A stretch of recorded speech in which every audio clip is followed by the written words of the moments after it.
Olá pessoal, bem-vindos de volta à aula. Agora a gente está falando sobre numeral, mãos à obra, página 34. E aí tinha um conceito de numeral, inclusive um vídeo que eu mandei no cronograma para vocês darem uma olhada. E aí a intenção era reler na questão da página 34 um trecho retirado do relato de memória do Ziraldo. E aí tem o trecho logo abaixo da questão 1 e a pergunta: a que o narrador se refere quando usa a expressão década de 40?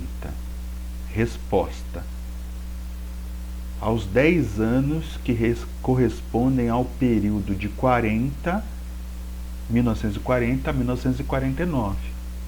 Quando eu falo década de 40, se refere década de 10, aos 10 anos que correspondem a esse período, né? Letra B. Transcreva ou copie da frase 2 as palavras que indicam ordem. Então, na frase 2 eu tenho primeira.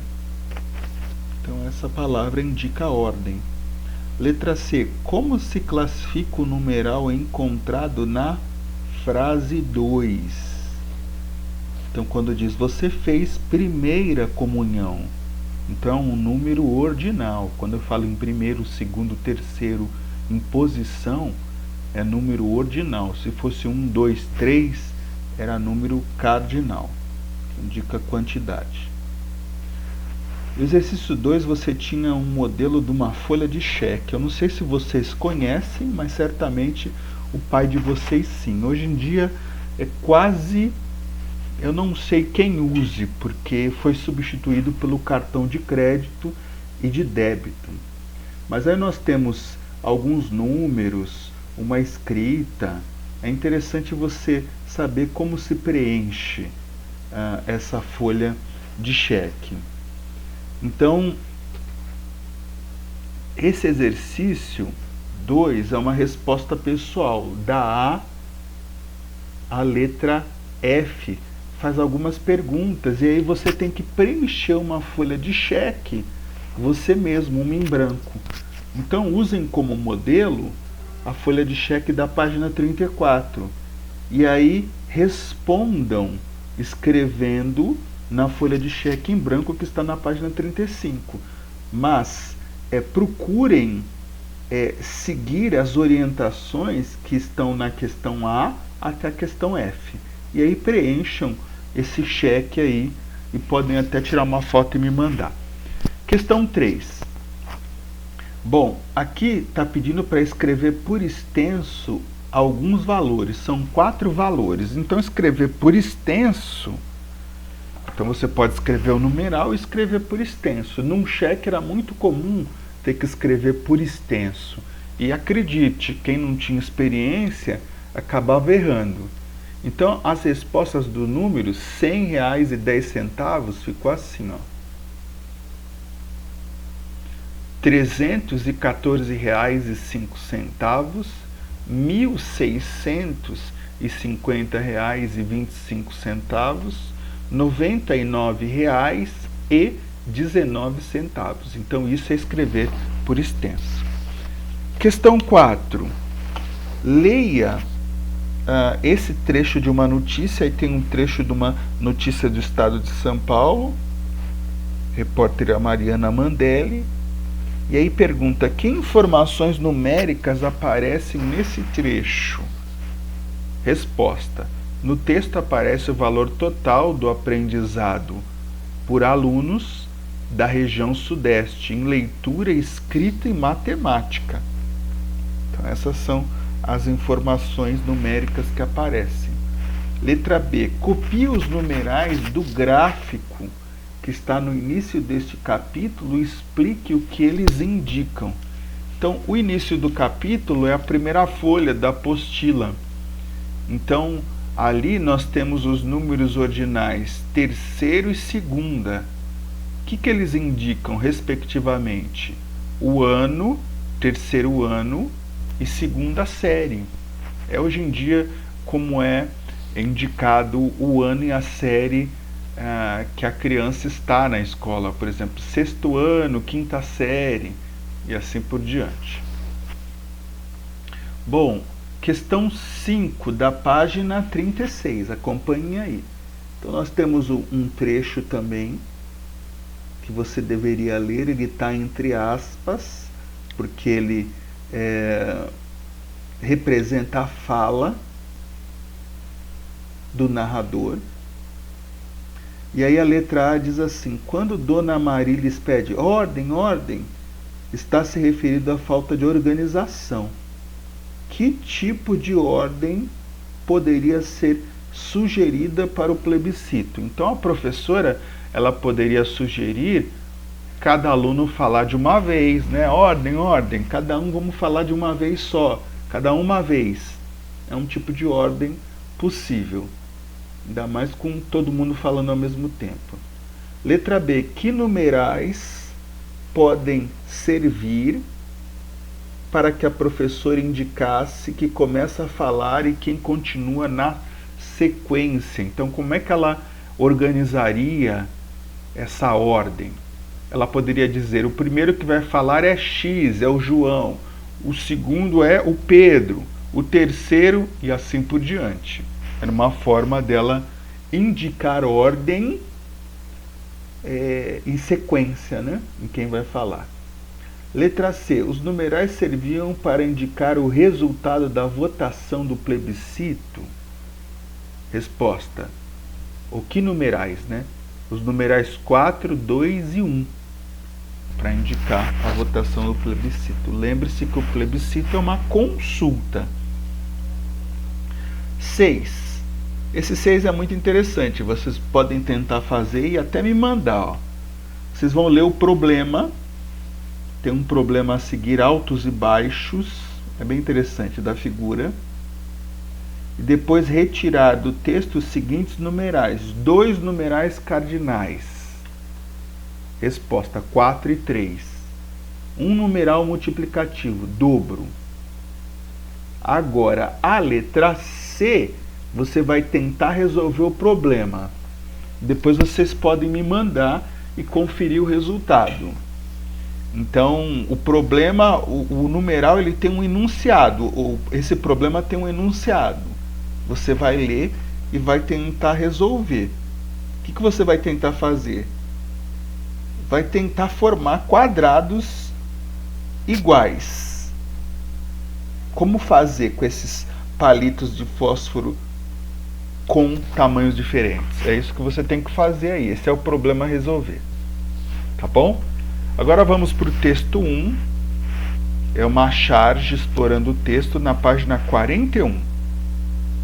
E aí nós temos algumas questões no explorando o texto da página 42. Primeiro, vendo a charge, quantas pessoas aparecem na imagem? Resposta: 10 pessoas. Letra B, o que eles estão fazendo? Estão partilhando da rede, né? Balançando na rede. Você tem uma rede em casa? Pois é, mas 10 pessoas é muito numa rede. Como é que eles estão vestidos? Com roupas simples. Em que lugar se encontram?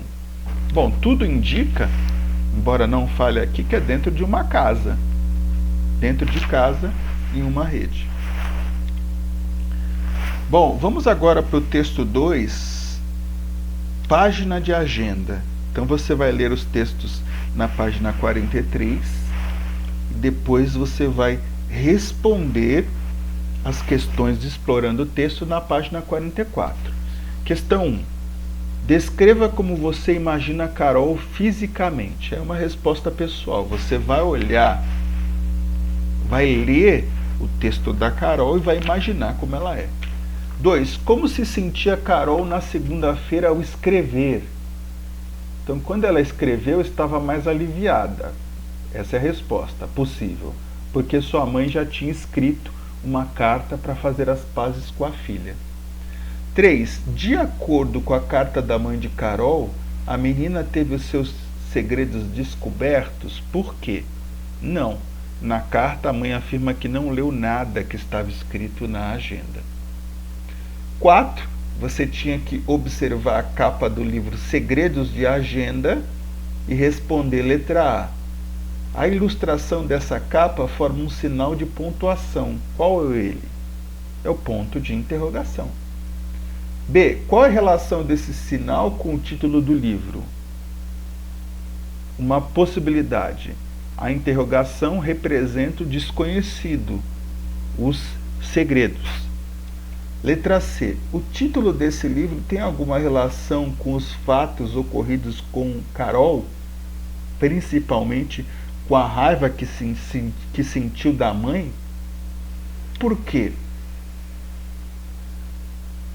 Então, a briga aconteceu porque Carol não queria que a mãe lesse sua agenda. Então, sim, tem uma relação com os fatos ocorridos. Página 45. Texto em construção.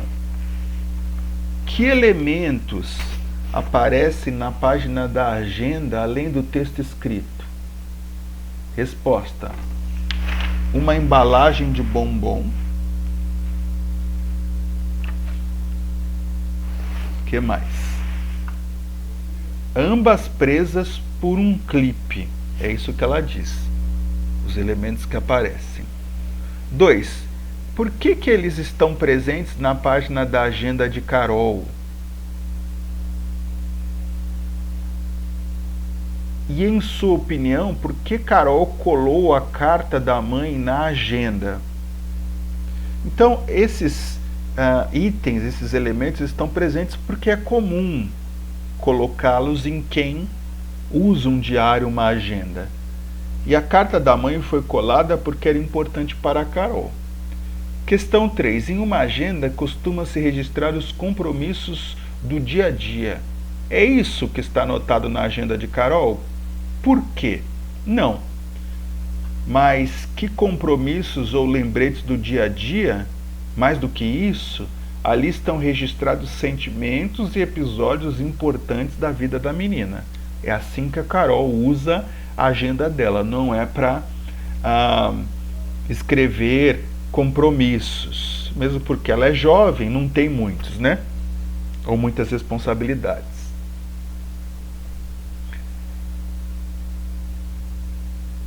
Bom, ao escrever, questão 4, Carol usou parágrafos ou versos? Resposta: parágrafos. Então, um texto assim, uma agenda, esse tipo de texto pessoal, nós usamos parágrafos. 5. E o texto da mãe dela, como está organizado? Também em parágrafos. 6. Ao escrever, Carol se dirige a alguém. Copie do texto o trecho que confirma isso. Então, ela não fala com uma pessoa, ela se dirige ao seu diário. Então, tem uma partezinha do texto que confirma que ela está falando com o diário dela. Quando ela diz assim: viu só, diário, que maneiro?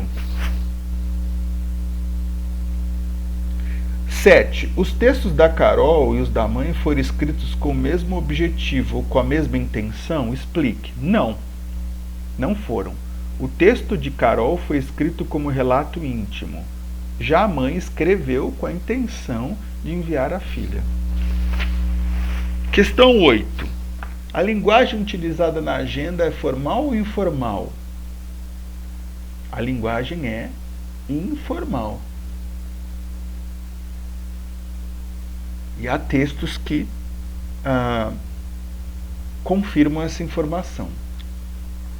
9. Transcreva do texto de Carol trechos que expressam emoções, como a alegria. Por exemplo, viu só, diário, que maneiro? Entre aspas. Então, transmite alegria. Descontentamento. E da minha agenda, ela não podia nem ter chegado perto. Foi a maior invasão do mundo. Achei péssimo. Veja que está entre aspas, porque reproduz a fala da Carol. Sentimento de alívio, entre aspas. Abre aspas. Eu confesso que também estava triste. Não gosto de ficar brigada com a minha mãe. Fecha aspas. Esse abrir aspas e fechar aspas, pessoal, é muito usado, inclusive, no jornalismo. Quando o Bonner, a Renata, alguém do jornalismo, né, só para citar um exemplo, vai reproduzir a fala de um acusado, de alguém numa reportagem, é comum eles falarem. E aí o deputado ou fulano tal diz, abre aspas, né? Fecha aspas, porque reproduz a fala das pessoas. Então sempre quando você ouvir essa expressão é por isso, porque está reproduzindo na íntegra o que a pessoa disse. Tá bom, pessoal? Então essas são as correções. Depois a gente volta só com o pronome pessoal e a última aula para finalizar essa segunda apostila. E aí vocês têm até a data de 31 agora de julho para pegar a apostila na escola e começarmos as outras atividades. Então dá para vocês terminarem o que a gente está fazendo, tá bom? Nos vemos na próxima aula. Tchau, tchau.